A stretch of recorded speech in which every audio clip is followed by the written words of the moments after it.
ආයුබෝවන් කොහොමද ඔයාලට? අද මම ඔයාලට අරගෙන ආවේ රසම රස චිකන් කරි එකක් හදාගන්නේ කොහොමද කියලා. මේ අපි සාමාන්‍යයෙන් ගෙදර කන්න චිකන් කරි එකක් හදාගන්න විදිය. හැබැයි මේක හරි ඉක්මනට අපිට රසයට හදාගන්න පුළුවන් මෙන්න මේ විදියට හදාගත්තොත්. මෙතන මම චිකන් කිලෝ එකක් අරන් තියෙන්නේ. මේක හොඳට සෝදලා පිරිසිදු කරලා තියෙන්නේ. පොඩි කෑලි වලට කපා ගත්තේ. ගෙදරට කන නිසා මම පොඩි කෑලි වලට කපා ගත්තේ. එතකොට මේකට හොඳට මිරිස් 3-5 ඇඹුල් ඒවා අල්ලනවා. ඒ නිසා මේකට මුලින්ම දාගන්න මිරිස් කුඩු තේ හැඳකුයි, කහ කුඩු තේ හැඳි කාලයි, ලුණු කුඩු තේ හැඳි භාගිකුයි, ගම්මිරිස් කුඩු තේ හැඳි භාගිකුයි, පැදපු 3-5 තේ හැඳකුයි දාලා ගොරක පේස්ට් එකෙනුත් තේ හැඳි භාගයක් දාලා මේක හොඳට අනා ගන්න. චිකන් කෑලි වල හොඳට මේ මිරිස් 3-5 දැවටෙනකන් හොඳට කලවම් කරන්න. ඊළඟට අපි මේක විනාඩි 15ක් විතර වහලා පැත්තකින් තියමු. ඊළඟට භාජනයක් ලිපේ තියලා තෙල් මේස හැන්දක් විතර ඒකට දාන්න. ඒක රත් වෙනකොට සේර, රම්පේ, එනසාල්, කරාබු නැටි, කුරුදු පොතු, සුදු ලුණු, ඉඟුරු ඒ දෙක එකට තලාගෙන කරපිංචා ඒ ටික දාලා හොඳට කලවම් කරන්න.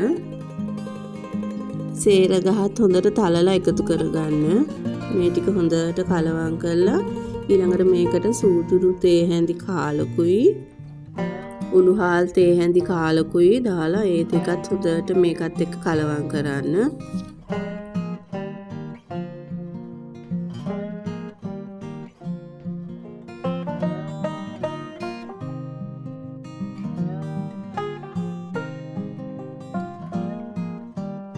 ඊළඟට මේකට එකතු කරන්න ලොකු ලුණු ගෙඩියකින් භාගයක් හීනියට කපලා ඒත් එක්කම අවු මිරිස් කරල් දෙකක් විතර දාලා ඒ ටිකත් මේ ටිකත් එක්ක හොඳට කලවම් කරන්න.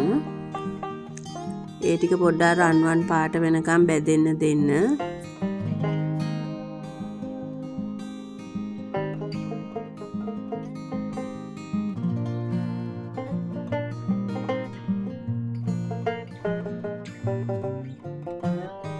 ඊළඟට මම මේකට එකතු කරනවා මිරිස් කුඩු තේ හැඳි 1/4ක් පරිස්සමෙන් දාගන්න. මොකද කලිනුත් අපි මිරිස් කුඩු තේ හැන්දක් දාලා මස් වලට අත ගාලා තියෙන්නේ.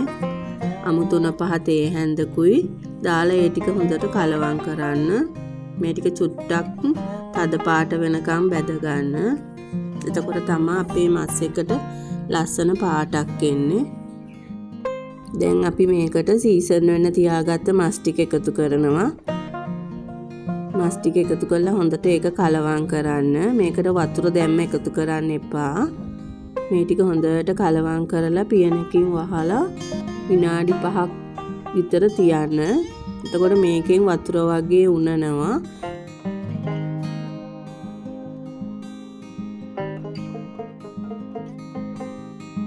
මේ බලන්න අපි මේකට වතුර එකතු කළේ නෑ. ඒ වුණාට චිකන් වල තියෙන වතුර වලින් ඒ ටික හොඳට තැම්බිලා තියෙන්නේ.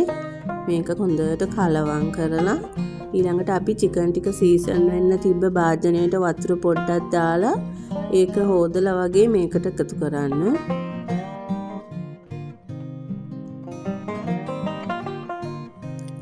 ඊට පස්සේ ආයි පොඩ්ඩක් හැඳි ගාලා තව ටිකක් මේක හොඳට තැම්බෙන්න වහලා තියන්න.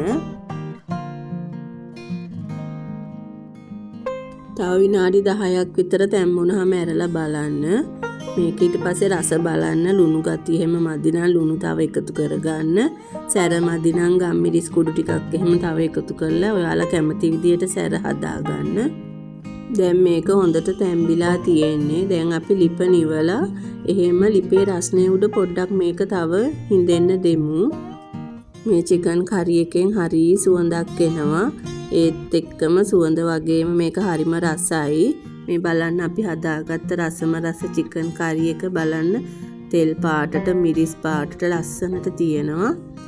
ඔයත් මේ විදියට හදලා රස බලන්න. වීඩියෝ එක නැරඹුවට ගොඩාක් ස්තුතියි. අපි ආයිත් අලුත් වීඩියෝ එකකින් හමු වෙමු. සුබ දවසක්.